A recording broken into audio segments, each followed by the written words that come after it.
السلام علیکم۔ میرا نام وکٹوریہ ناصر ہے اور میں 1985 یارکشائر UK میں پیدا ہوئی۔ میں ایک نارمل ورکنگ کلاس فیملی میں پیدا ہوئی۔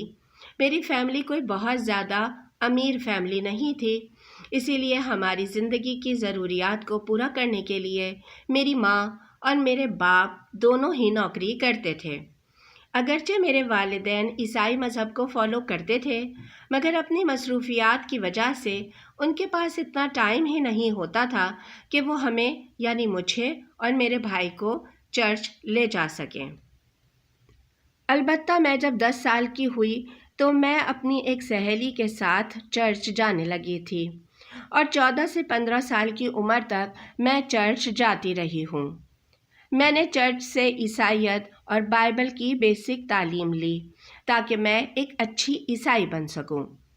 اس طرح آپ کہہ لیجئے کہ میں نے برطانوی معاشرے اور طرز زندگی کے اعتبار سے ایک نارمل بچپن گزارا ہے۔ میرے والدین نے اگرچہ مجھے مذہب کی زیادہ تعلیم نہیں دی، مگر انہوں نے ہمیشہ اچھے اخلاقیات پر زور دیا ہے اور ان کی کوشش رہی ہے کہ وہ ہمیں اخلاقی طور پر اچھا انسان بنا سکیں۔ جب میں 15 سال کی ہوئی تو میرے دل میں عیسائیت کو لے کر بہت زیادہ کنفیوژن پیدا ہو چکی تھی اور مجھے ٹرینٹی کا عقیدہ کبھی سمجھ ہی نہیں آیا تھا۔ میں خدا کو لے کے کنفیوژن کا شکار تھی کہ اصل خدا کی پاور کس کے پاس ہے، یسوع کے پاس یا مریم کے پاس یا پھر گاڈ کے پاس، جبکہ بائبل تو کہتی ہے کہ خدا ایک ہے۔ بہرحال میں نے چرچ جانا چھوڑا تھا مگر عیسائیت نہیں چھوڑی تھی۔ پھر میری زندگی میں ایسا موڑ آیا جس نے مجھے خدا اور مذہب سے بالکل ہی دور کر دیا اور میں بے دین ہو گئی۔ دراصل میں میڈیکل پڑھنا چاہتی تھی اور ڈاکٹر بننا میرا سپنا تھا۔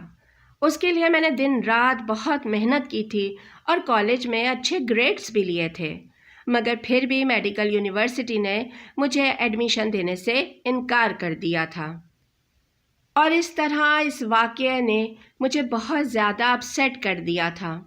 میں اکثر اپنے کمرے میں بند رہتی۔ میں کئی ہفتوں سے نہ ہی پراپر نیند پوری کر رہی تھی اور نہ ہی میرا کھانا پینا پراپر تھا۔ میری والدہ نے مجھے مشورہ دیا کہ میں اپنا موڈ ٹھیک کرنے کے لیے گھر سے نکلوں، نئے دوست بناؤں تاکہ میں اس صدمے سے باہر آ سکوں۔ مجھے بھی لگا کہ میں زندگی کی دیگر ایکٹیویٹیز میں مصروف ہو کر اپنے آپ کو ریفریش کر سکتی ہوں۔ اس طرح میں نے کئی سال ایسے موج مستی میں گزارے کہ میں اپنے بوائے فرینڈ کے ساتھ انجوائے کرتی، شراب پیتی اور اسی طرح کھوکھلی خوشیوں کے اندر اپنے آپ کو خوش رکھنے کی کوشش کرتی، مگر اس سے مجھے جو خوشی ملتی وہ وقتی اور عارضی ہوتی، اور جب میں رات کو اپنے کمرے میں اکیلی ہوتی تو میں محسوس کرتی کہ میں اندر سے بالکل خوشیوں سے خالی اور اداس ہوں۔ اگر بات کریں اسلام کی تو اسلام سے میری پہلی مرتبہ آگاہی کالج میں ہوئی تھی۔ دراصل میری کالج میں دوستی ایک افریقی مسلمان لڑکی سے ہو گئی تھی۔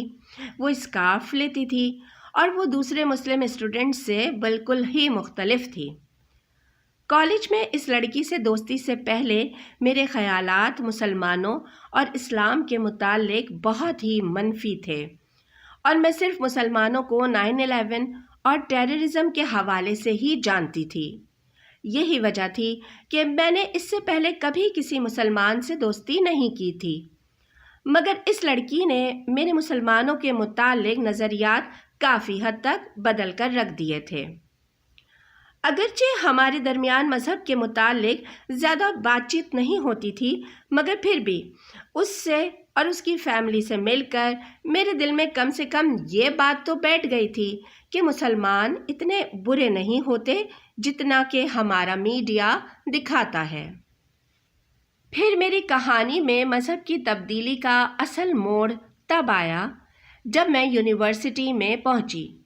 یہاں یونیورسٹی میں بھی میری دوستی ایک مسلمان لڑکی سے ہو گئی جس کا تعلق سعودی عرب سے تھا اور میں نے اپنی اس نئی دوست سے اسلام کے متعلق سوالات شروع کیے۔ شروع میں مجھے جان کر حیرت ہوئی کہ مذہبی اعتقاد کے اعتبار سے اسلام کے بھی بہت سارے عقائد وہی تھے جو کہ عیسائیت کے تھے، اور شروع میں ہمارے درمیان گفتگو بھی انہی چیزوں کے متعلق ہوتی تھی جو کہ دونوں مذاہب میں ایک جیسی ہیں۔ پھر ہماری گفتگو ان چیزوں کے بارے میں ہونے لگی جن چیزوں میں دونوں مذاہب کے درمیان اختلاف پایا جاتا ہے۔ اگرچہ میں پچھلے کافی عرصے سے عیسائیت سے دور ہو چکی تھی اور میڈیکل یونیورسٹی میں داخلہ نہ ہونے کے بعد سے تو میں نے عیسائیت باقاعدہ ترک ہی کر دی تھی، مگر جب اس عرب لڑکی سے میرے اختلاف ہوئے تو میں نے دوبارہ عیسائیت کا مطالعہ شروع کر دیا۔ مگر ان دنوں میں صرف عیسائیت کا نہیں بلکہ اسلام کا بھی مطالعہ کرتی تھی، اور جب بھی کسی چیز میں عیسائیت اور اسلام میں فرق دیکھتی تو اس ٹاپک پر دونوں مذاہب کا پوائنٹ آف ویو سمجھنے کی کوشش کرتی، اور ہر بار اسلام کی عقلی دلیل غالب رہتی۔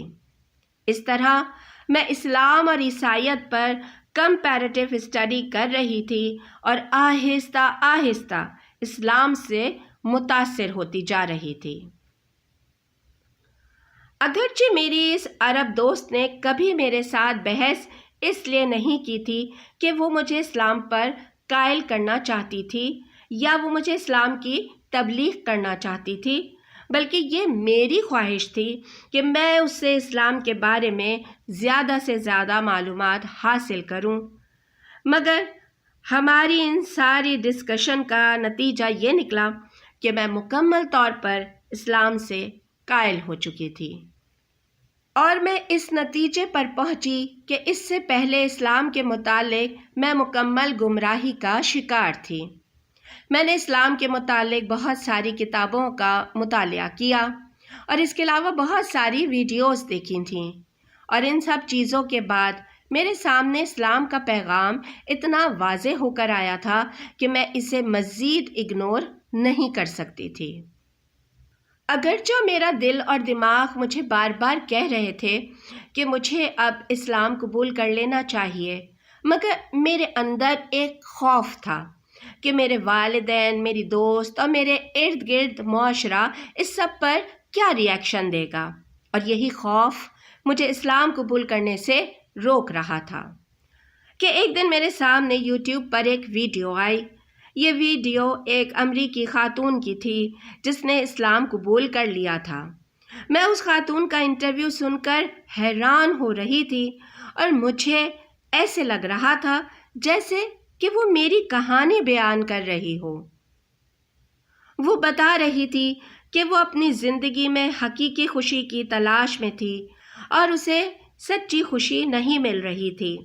وہ زندگی میں خوش اور پرسکون رہنے کے لیے شراب اور بوائے فرینڈ کے ساتھ وقتی انجوائمنٹ میں کھو کر کھوکھلی خوشی کے پیچھے بھاگ رہی تھی، مگر اس کے دل کو سچی خوشی اور سکون میسر نہیں تھا، اور پھر اسے دل کا اصلی سکون قرآن میں ملا، اور میں حیران تھی، میری بھی تو یہی حالت تھی۔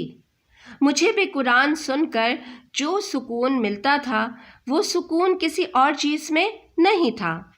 میں بھی اپنے بوائے فرینڈ اور شراب میں وقتی خوشی تلاش کرتی رہی ہوں۔ میں نے بھی تو ان چیزوں میں اپنی زندگی کے کئی سال برباد کیے ہیں۔ اس ویڈیو کے بعد میں نے دل ہی دل میں فیصلہ کر لیا کہ مجھے اسلام قبول کرنا ہے، اور سب سے پہلے میں نے اپنی 2 نان مسلم فرینڈز کو اس بارے میں بتا کر ان کا ری ایکشن دیکھنے کا فیصلہ کیا۔ ان میں سے ایک تو مکمل شاکڈ رہ گئی، اور دوسری نے کہا کہ تم یہ سب نہیں کر سکتی، مسلمان بننا بہت مشکل ہے، تم دن میں 5 مرتبہ نماز نہیں پڑھ سکتی، ہر وقت اسکارف نہیں اوڑھ سکتی، یہ سب بہت مشکل ہے، تم نے اسلام قبول کر بھی لیا تو اس پر عمل نہیں کر سکو گی۔ مگر میں دل ہی دل میں پکا ارادہ کر چکی تھی، اور اب میں ان سب باتوں سے رکنے والی نہیں تھی۔ میں نے ایک ہفتے کے اندر قریبی مسجد جا کر امام صاحب کے سامنے کلمہ شہادت پڑھ کر اسلام قبول کر لیا، مگر میرے اسلام قبول کرنے کے بعد میری فیملی اور میرے فرینڈز کا رد عمل اتنا خراب نہیں تھا جتنا کہ میں سمجھ رہی تھی۔ میرے ساتھ رہنے والوں اور میرے ٹاؤن کے لوگوں نے بھی کوئی خراب جملہ نہیں کہا، یا یوں کہہ لیجئے کہ کم سے کم میرے سامنے تو نہیں کہا۔ البتہ میں نے اسکارف تقریباً 2 مہینے بعد لینا شروع کیا، اس لیے بہت سارے لوگوں کو میرے اسلام قبول کرنے کا اندازہ اس وقت ہوا جب میں نے اسکارف لینا شروع کیا، مگر اس وقت تک میں یہ سب ریئیکشن برداشت کرنے کے لیے ذہنی طور پر مستحکم ہو چکی تھی۔ سڑک پر، بس اسٹاپ پر یا کسی شاپنگ مال میں کئی ایک لوگوں نے بہت برے جملے بھی کہے اور مجھ پر آوازیں کسیں، مگر وہ سب انجان لوگ تھے۔ ہاں الحمدللہ میرے جاننے والوں نے مجھے اس قسم کی کوئی تکلیف نہیں دی، اور بس یہی میری اسلام قبول کرنے کی کہانی تھی۔